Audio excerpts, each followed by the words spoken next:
Perkenalkan, nama saya Maria Advensa Nuning, semester 6 kelas A, jurusan Sosiologi, Fakultas Ilmu Sosial dan Ilmu Politik dari Universitas Nusa Cendana. Oke, saya mulai. Di sini saya akan mereview buku bab 1 dari mata kuliah Sosiologi Politik. Yang pertama yaitu kekuasaan sebagai konsep kunci dalam politik sosiologi.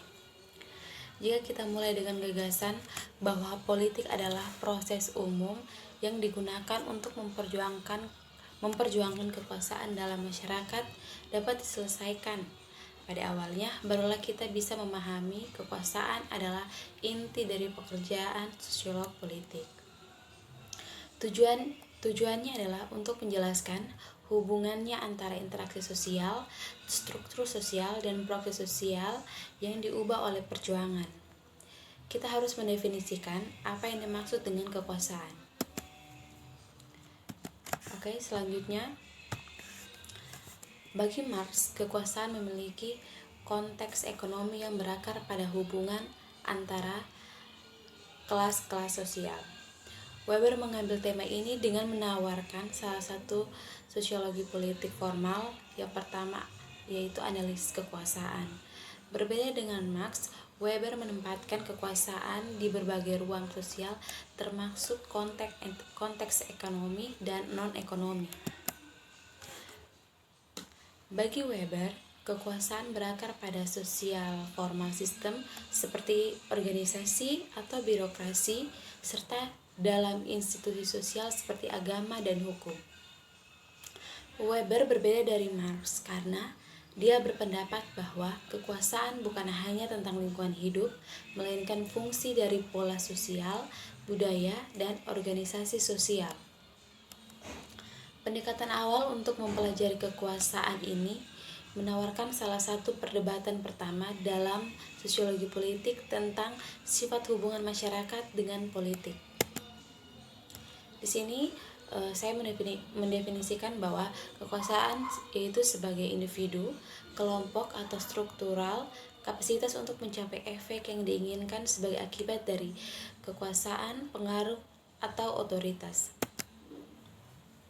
Berikutnya, metafora dan paradoks, yaitu sebagai alat sosiologi dalam studi kekuasaan. Metafora sendiri adalah perangkat analisis yang biasanya digunakan untuk menggambarkan ide atau konsep ketika kita sebagai seorang sosiolog sedang mencoba memahami misteri. Menurut Rickney, ia menemukan bahwa sosiolog sering menggunakan metafora seperti model atau gambar untuk menerangi apa adanya sebaliknya ide-ide abstrak tentang kehidupan sosial.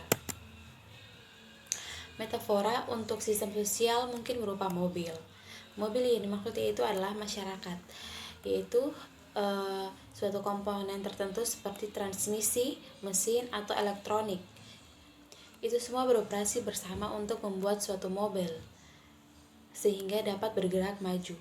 Setiap subsistem pada gilirannya memiliki berbagai macam bagian yang dilakukan agar keseluruhan atau mobil atau masyarakat bergerak dengan maju. Yang berikutnya, metafora telah dibangun untuk menjelaskan secara rinci sifat kekuasaan dalam masyarakat. Menurut Haydns pada tahun 1996, kekuasaan secara historis digambarkan sebagai suatu jenis kapasitas yang baik secara tindakan ataupun kewajiban. Dia berpendapat bahwa tindakan dan kewajiban adalah pusat dari kekuasaan, peran bermainnya dalam proses politik.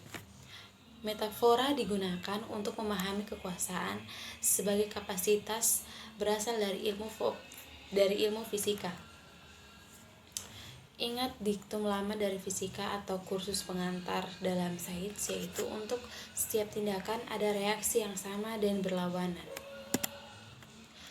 Sebuah metafora yang digunakan untuk menggambarkan perbedaan kedua ini adalah yaitu dari orang tua.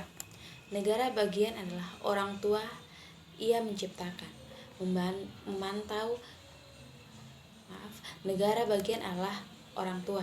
Orang tua yaitu menciptakan, memantau, dan menegakkan aturan, termasuk menghukum pelanggar untuk menjaga ketertiban. Kekuasaan negara atau orang tua berasal dari fakta bahwa kita memahami bahwa negara itu sah dan mempunyai wewenang. Kita memberinya kekuatan dengan setuju untuk taat. Dimensi kekuasaan ini mungkin lebih halus namun efektif dalam mendeskripsikan konsep legitimasi power dalam membentuk pola sosial.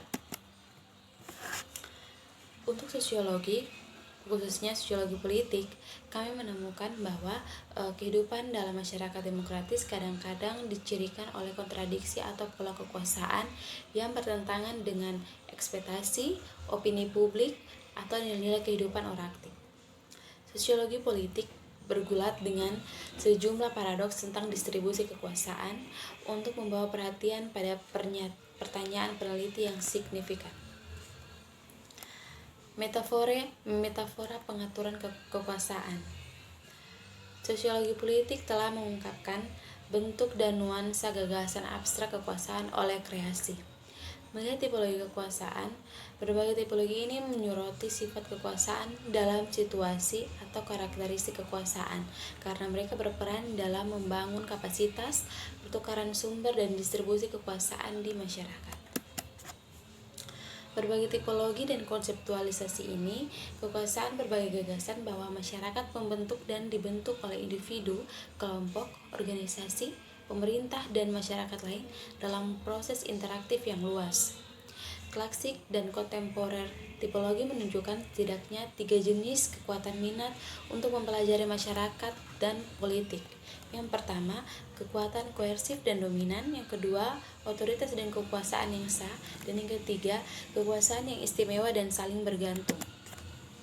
Yang berikutnya, kewenangan dan kekuasaan legitim. Otoritas adalah salah satu bentuk kekuasaan yang muncul dari persetujuan individu dan kelompok berdasarkan rasa legitimasi dan kepatuhan atau kewajiban. Individu dan kelompok dalam masyarakat menciptakan ketertiban dengan mengakui kekuatan hukum, tradisi, atau adat.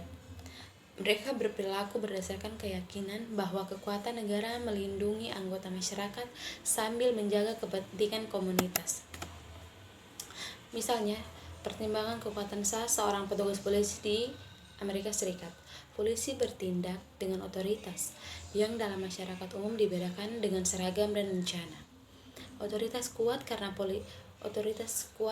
dikarenakan polisi adalah salah satu agen dari United Negara yang dapat menghentikan individu yang secara bebas mengajukan pertanyaan kepada mereka dan menangkap mereka.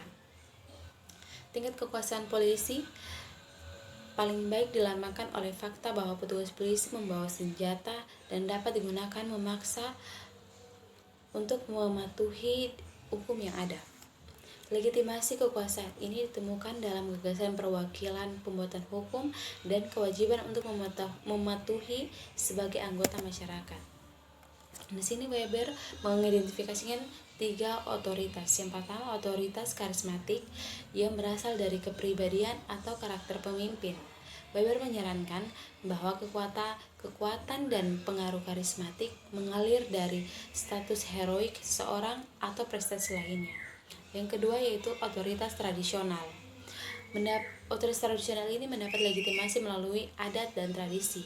Ada yang pasti dimensi sakral untuk tradisi ini atau seruan pada adat istiadat yang menghasilkan persetujuan wewenang. Dan yang ketiga, kewenangan hukum didasarkan pada aturan-aturan yang mengatur orang. Legitimasi ini berasal dari seruan terhadap hukum, perintah, dan pengambil keputusan yang dianggap sah semua dalam manusia. Dan berikut kekuasaan interdependen. Gagasan tentang kekuasaan interdependen menggambarkan hubungan kekuasaan antara individu dan kelompok sosial sebagai hubungan timbal balik. Artinya, kekuasaan adalah jalan 2 arah di mana aktor, bahkan mereka sekalipun mungkin berpikir bahwa mereka sebenarnya tidak memiliki pengaruh, mengingat cara sistem sosial yang dibangun. Piven dan Cloward mendesak para sosiologi politik untuk mempertimbangkan lebih lengkap peran pelanggar aturan dalam studi tentang kekuasaan. Analisis mereka menyoroti sebagian besar sosiologi politik tentang yang telah berfokus pada pembuatan peraturan yang akan mencakup pembuatan undang-undang atau badan administrasi itu membuat hukum atau kebijakan untuk mengarahkan interaksi sosial. Terkadang aturan ini ditentang ketika masyarakat mengalami protes dan tantangan untuk distribusi kekuasaan. Otoritas politik bentuk-bentuk tantangan oleh para pelanggar aturan ini mungkin tidak bersifat koersif, melainkan seperti stiker bemper yang bertuliskan berusaha untuk menumbangkan paradigma dominan. Dengan kata lain, kekuasaan dijalankan dalam konteks sosial tertentu dimaksudkan untuk mengganggu serta menarik perhatian klien. Sekian dan terima kasih dari materi saya. Maaf jika ada salah kata ataupun penjelasan yang kurang lengkap. Terima kasih.